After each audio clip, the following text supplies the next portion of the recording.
Yeah, come on. Hello everybody, welcome back to another episode of Man Take Shoes Out of Box, the episode where I take a pair of shoes out of a box and tell you what I think of them. Today we are talking about these, the New Balance 1000s in the metallic silver colorway. It's springtime here in the west of the world, which means it's time to sow seeds, it's time to get out the sheaths and the clippers and prune the bushes, and it's time to cut the grass. And if these don't look like some absolutely fantastic grass cutting shoes, I don't know what do. I'm pleased to be bringing you this review somewhat punctually for once. This isn't an early pair. I didn't overpay on the resale market to get these in hands to bring you the review long before these actually come out. I actually went in store to Size London today. These, according to the clerks, they're released yesterday, I think, and have been somewhat of a hot commodity. I also went to Foot Patrol here in London and they didn't have my size. And so there seems to be a little bit of appetite out there for these already here in the UK. Starting off with the packaging, it's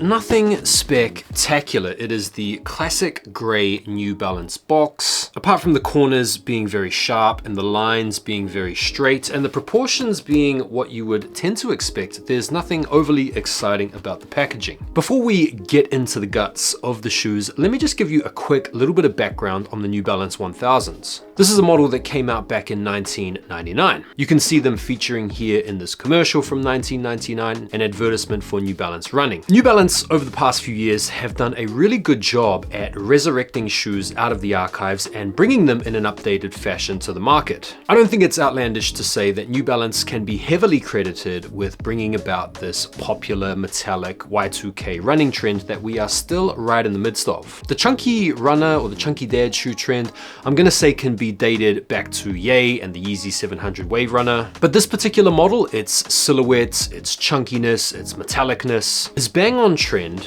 and the build-up for the release has been nicely played strategically from New Balance. We've had some really good looking GR colorways leaked, and we've also seen some exciting collabs with the likes of Joe Freshgoods announced. We've also heard rumors of an ALD collab, and it's only inevitable once these things actually start rolling out en masse that we will see some more exciting collabs on the model. And so I think this could very well be New Balance's next big shoe, but let's talk about them. So they're called the metallic silvers, and it obviously doesn't take a brain scientist to deduce where that inspiration has come from. These are an exciting blend of three of the best hues out there at the moment: the futuristic metallic silver, sharply contrasted against the black, and featuring the, of course, par for the course, sailed out, aged looking creamy midsole. And so in terms of the color palettes, these are ticking all the right boxes. In terms of the silhouettes, I think these are really cool. They've got a nice bit of chunk to them through this sort of bulbous, undulating midsole. They've got some nice, sleek, futuristic lines on the upper. They've got all the nostalgic throwbacks of the Y2K runner with some contemporary updates. In terms of the materials, you have this black mesh underlay, which is quite light. It's perforated, it's light to the touch, feels like these are gonna be really breathable. And then you have these silver leather overlays. It doesn't feel like a great quality leather. It definitely feels vinyl pressed or vinyl stamped. And you have the really soft and cushy absorb midsole, as well as the stability web through the outsole. In terms of branding, you get the New Balance on the tongue alongside the 1000. You have the black N on the side, outlined with the creamy finish, more New Balance branding on the back, and then you have New Balance running printed on the insole. You get two sets of laces.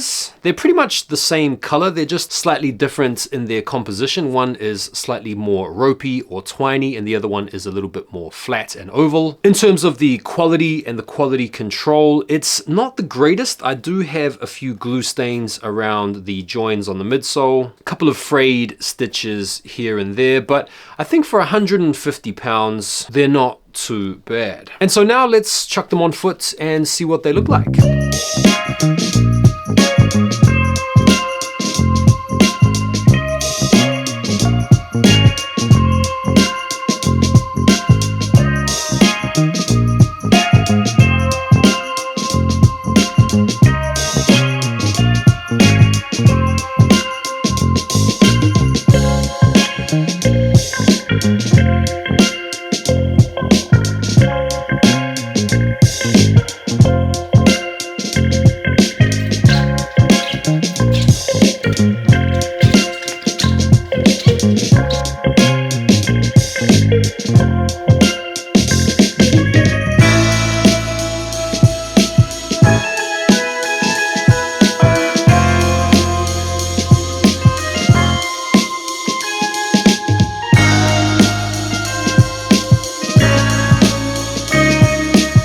of you guys out there are going to be interested in how these fit. And I would say this, if you like a snug fit, go true to size. But if you have a wide foot, or you're like me and you like to have just a little bit of extra room in the toe box, go a half size up. I went a half size up with these, and these fit great. They feel really nice. You can feel the absorb cushioning through the midsole. Despite being a chunky shoe, they are reasonably light. The extra heel cup unit at the back provides a nice little extra bit of stability and comfortability. And despite the cushy midsole, they are nice and firm through the midfoot thanks to the stability web technology.